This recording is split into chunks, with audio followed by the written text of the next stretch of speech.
염색을 하면서 두피가 따갑고 가려움이 있다면 두피 관리는 필수이다. 안녕하세요. 20년 동안 한 길만 쭉 걸어온 두피 탈모 전문가 탑스칼프 최지혜 원장입니다. 오늘은 염색에 대한 이야기를 한번 해볼까 하는데요. 사실 미용학적 측면에서는 여러분들 스타일링을 위해서 탈색을 한다거나 염색을 한다거나 펌을 한다거나 이런 화학적 시술을 많이 합니다. 그런데 최근에는 이제 백모나 이제 흰머리가 사실 조기화 되거든요. 왜냐하면 스트레스로 인해서 또 이렇게 백모가 일찍 나오는 경우가 있는데, 그러다 보니까 백모나 이 흰머리 커버를 자주 하시게 돼요. 또 이런 분들이 두피의 트러블 때문에 두피 탈모 전문 센터를 많이 방문하시는데요.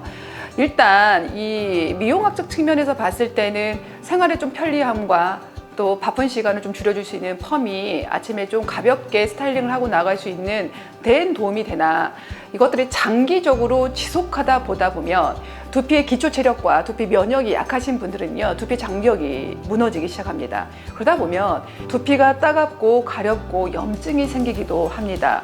그런데도 어쩔 수 없이 미용적인 측면으로 계속 해야 될까요? 과연 그럴까요? 따갑고 아프고 진물 나오는데도 계속 해야 될까요? 이런 질문을 사실 많이 하세요.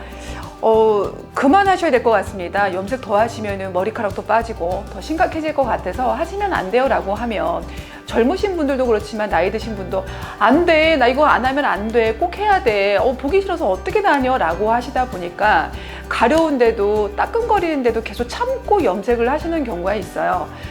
어떤 신호가 올 때 조심해야 되는지, 그리고 이런 것들이 두피가 가렵고 따끔거림을 조금 더 예방할 수 있는 방법은 없는 건지, 그리고 염색을 하면서 두피 관리를 통해서 조금 더 보완하고 예방할 수 있는 방법들에 대해서 오늘 이야기를 나눠볼까 합니다. 그런데 제가 사실 20년 동안 염색도 해본 적이 없고 사실 펌도 별로 해본 적이 없기 때문에 제가 염색, 흰머리에 대한 고민과 세치에 대한 고민이 없어요. 그러다 보니까 저 스스로도 집에서 하고 있지 않다 보니까 이거의 전문가인 우리 트리콜로지스트 선생님이신데 우리 실장님이기도 해요. 근데 현직에서 또 헤어를 하셨던 분이기 때문에 여러분들이 고민하고 있는 것들에 대해서 밀접하게 설명해 주실 수 있는 실장입니다. 오늘 바쁜 가운데 제가 한번 초빙해 볼까 하거든요. 한번 불러볼까요? 실장님. 실장님? 네. 지금 이제 안에서 일을 하다 오셨는데 오늘 하루도 바쁘셨죠? 바빠요.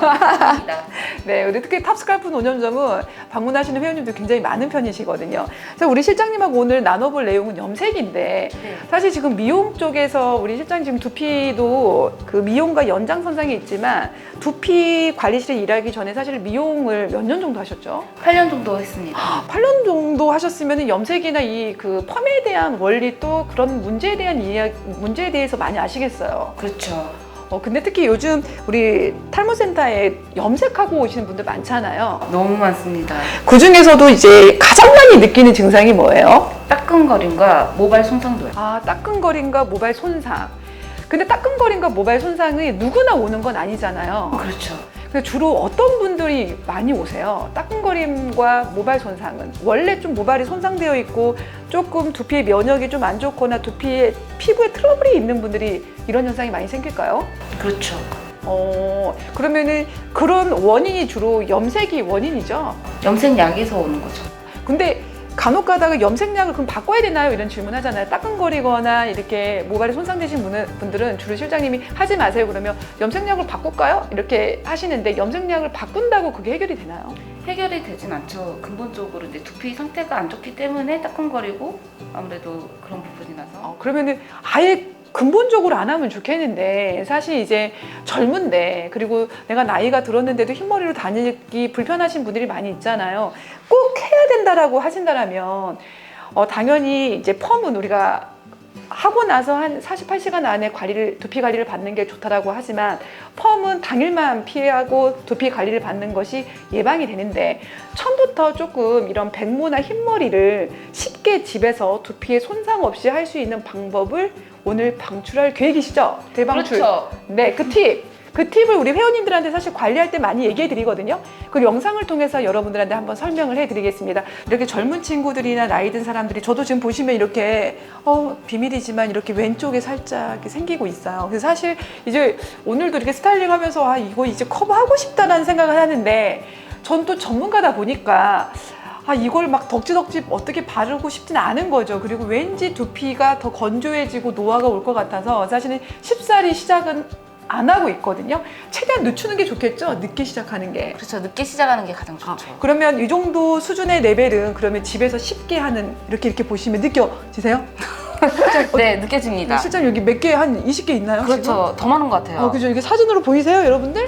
자, 이게 한 20개 정도 있는데 요거를 쉽게 두피에 닿지 않게 손상을 덜 주면서 할 수 있는 집에서 할 수 있는 방법. 네. 오늘 알려주시면 너무너무 좋을 것 같습니다. 네. 일단은 원장님처럼 이렇게 부분별로 백모량이 많으신 분들이 있어요. 이렇게 부분별로 돼. 그렇죠. 이렇게 부분별로. 근데 네. 전체적으로 괜찮은데 여기만 하고 싶다. 그럼 여기만 하시면 돼요. 굳이 여기만? 전체적으로 해서 네. 전체적인 모발 손상과 전체적으로 두피에 도포할 필요 없이 그냥 여기만 바르시면 되거든요. 일단 그냥 부분만 하자는 거죠. 그렇죠. 굳이 다 해가지고 두피를 그렇죠. 손상시킬 필요는 없다는 거 아니에요. 네, 맞는 것 같아요. 저도 여기만 하고 싶거든요. 사실은 여기는 굳이 하고 싶지 않아요. 여기만. 그래서 그러면 사람들이 쉽게는 염색을 하게 되면 뿌리 염색을 하고 뿌리 전체 염색을. 염색을 해야 된다라고 생각하는데 부분 염색이란 것도 있어요. 부분 염색. 그렇죠. 그래서 예를 들면 정수리라든지 헤어라인이라든지 이런 부분에 백모가 있어서 커버를 하고 싶으시다면 그쪽에만 그냥 간단하게 해주시면 돼요.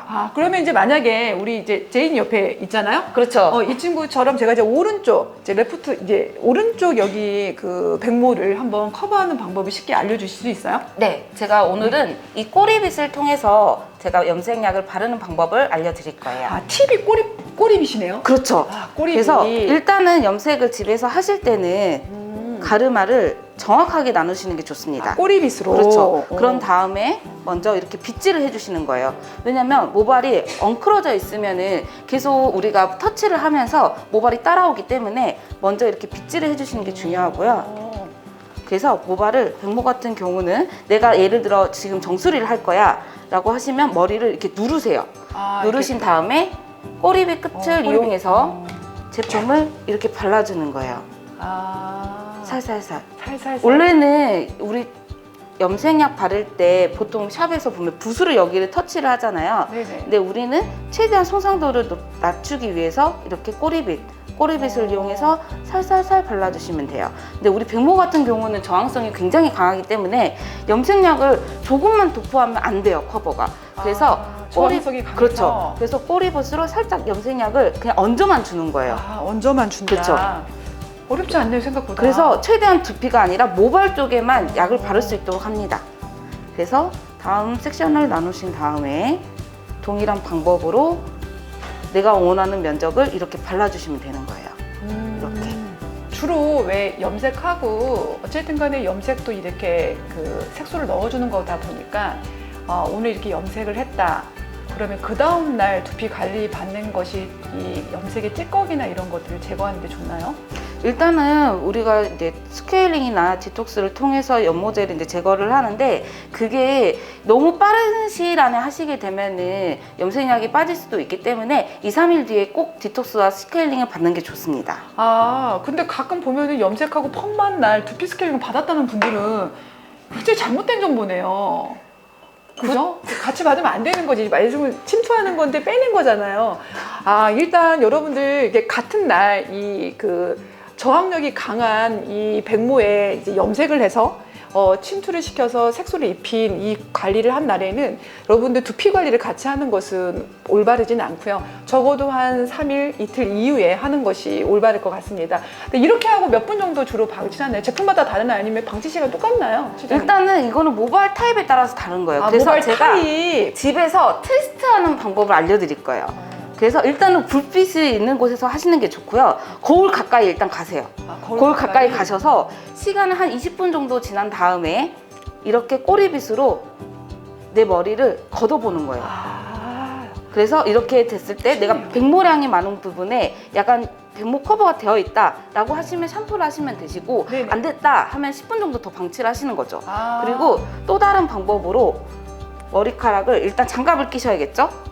이렇게 염색약을 긁어보는 거예요. 오. 그래서 빛에 우리가 반사를 시켜보면은 컬러가 훨씬 더 잘 보이거든요. 네네. 그때 우리가 테스트를 보고 아, 이 머리와 이 머리 색깔이 동일하다. 그럴 때 우리가 샴푸를 해주시면 되는 거예요. 그리고 샴푸할 때도 중요한 방법이 있는데 일단은 사람들이 염색약을 깨끗하게 제거를 하지 않고 그 상태에서 거품을 내는 경우가 있어요. 그렇게 되면은 백모 커버가 얼룩이 될 수도 있고 또는 모발 손상이 올 수 있기 때문에 꼭 깨끗하게 먼저 연모제를 다 헹구신 다음에 충분히 헹궈라. 그렇죠. 충분히 헹구신 다음에 거품을 내셔야 돼요. 그래서 우리가 샴푸를 하고 염색을 하고 샴푸를 했을 때 거품 색깔이 변했다. 그거는 연모제가 남아있다는 거예요. 아, 그러니까 색깔이 남아있지 않을 때까지 세정을 해야 되겠네요. 그렇죠. 좋은 방법이에요. 그리고 그거 생각보다 제가 이제 염색약이 남아있는데도 세정을 그만두시는 분들이 있어요. 그리고 간혹가다 맞아요. 옷에 묻는 분들 가끔 발생되거든요. 그러니까 맞아요. 세정했을 때 그 세정한 물이 염색약이 나오지 않을 때까지 충분히 헹궈내야 된다. 네. 그러면 아무리 우리가 양치를 잘해도 치석이 남는 것처럼 이렇게 이 백모 커버를 했을 때 두피의 잔여물질이 대부분이 많이 남나요? 아니면 개인차가 큰가요? 대부분이 거의쯤은 남아있죠, 잔여물이. 잔여물이. 네. 근데 대부분 그 잔여물이 어느 정도 됐을 때 조금 이제 일반적으로 세정을 통해서 제거가 되나요? 개인차가 크겠죠? 개인차가 크겠죠, 아무래도. 네, 뭐 어떤 사람은 뭐 며칠만 해도 세정되는 사람이 있는가 하면 어떤 사람은 꽤 오랫동안 남아있는 경우도 있는데 그렇죠. 제가 이제 오랫동안 이제 두피 관리를 하고 회원님들 만나보다 보니까 염색을 저번 주에 했는데도 굉장히 모공에 염색약이 굉장히 많이 남아있는 경우가 있더라고요. 그러면 모발이 가늘고 그 모공이 이렇게 연화된 경우에 연모제를 바르거나 이 백모 커버를 했을 때 이 모공 속에 잔여물 굉장히 많이 들어가겠는데요? 맞습니다. 일단은 젊으신 분들보다 좀 나이가 이제 있으시고 피부가 노화되신 분들께서 저희가 디톡스를 했을 때 많이 묻어나는 경우가 많아요. 그리고 그런 분들일수록 우리가 염색을 하고 이런 헤어라인 쪽에 우리 연모제가 묻잖아요. 네네. 그래서 묻어있는 게 빨리 제거가 안 되는 경우가 많아요. 아, 그렇구나. 네. 아니, 되게 이제 이렇게 설명을 드리니까 실장님한테 좀 굉장히 쉬울 것 같은데요? 쉽고 이게 아까 말씀했던 것처럼 전체를 해야 된다는 그런 생각보다는 이제 문제 있는 부위만 한다라고 하면 두피의 전체적인 손상도 예방할 수 있고 그리고 탈모도 예방할 수 있잖아요. 일단 이렇게 염색을 시작하신 분들 대부분이 시간이 지나면 두피가 건조하고 모발이 가늘어지는 걸 볼 수 있는데 대부분이 이렇게 염색을 한번 시작하면은 그만둘 수는 없잖아요. 그만둘 수 없죠. 근데 이 주기는 어느 정도 하면 좋나요, 혹시 실장님? 일단은 우리가 한 달 정도 지나면 신생모가 1cm 정도 네, 자라는데 맞아요. 네네. 그때는 조금 참을 수 있어요. 근데 백모량이 내가 너무 많아서 난 단 순간도 못 참겠다. 난 너무 스트레스 받아. 라고 하시면 한 달 정도에 하셨다가 어느 정도 전체적으로 머리가 자라나는 기간이 있어요. 3개월이나 4개월 정도. 그때는 전체적으로 뿌리 염색을 하시거나 아니면 전체적으로 염색을 해주시는 게 좋아요. 아, 그렇군요. 탑스칼프는 이렇게 두피의 건강을 위해서 염색하는 방법 그 팁조차도 이렇게 디테일합니다. 실장님 수고하셨어요. 이렇게 또 본인만이 알고 있는 중요한 팁. 사실은 이게 경험에서 나오는 노하우잖아요. 사실 경험만큼 중요한 건 없는 것 같습니다. 집에서 간단하게 하는 염색하는 방법 여러분 오늘 잘 배워보셨죠? 실장님 근데 염색을 하고 두피에 따끔거림이나 모발 손상도 있는데 또 다른 증상도 있나요? 그렇죠. 가려움증도 생길 수가 있어요. 가려움증도 생각보다 많겠어요. 막 긁으셔가지고 그러면 막 두피에 조직에 손상도 일으키고 막 가려워서 막 피부를 긁는 분들 많잖아요. 많습니다.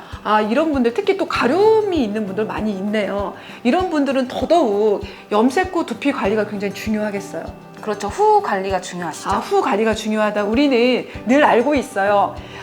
질병도 치료하는 것보다 관리가 중요하다는 사실을. 그리고 다이어트도 빼는 것보다 후 관리가 중요하다는 사실 여러분들은 알고 있습니다. 실장님 오늘 너무 수고하셨고요. 우리 마지막 구호 한번 같이 할까요? 알고 계시는 거죠? 네. 탑스칼프 직원이라고 하면 이 구를 모를 수 없습니다. 같이 한번 해보겠습니다. 자, 운동은 건강할 때, 다이어트는 날씬할 때, 모발은 있을 때 지키자! 다음 영상에서 뵙겠습니다. 바이바이.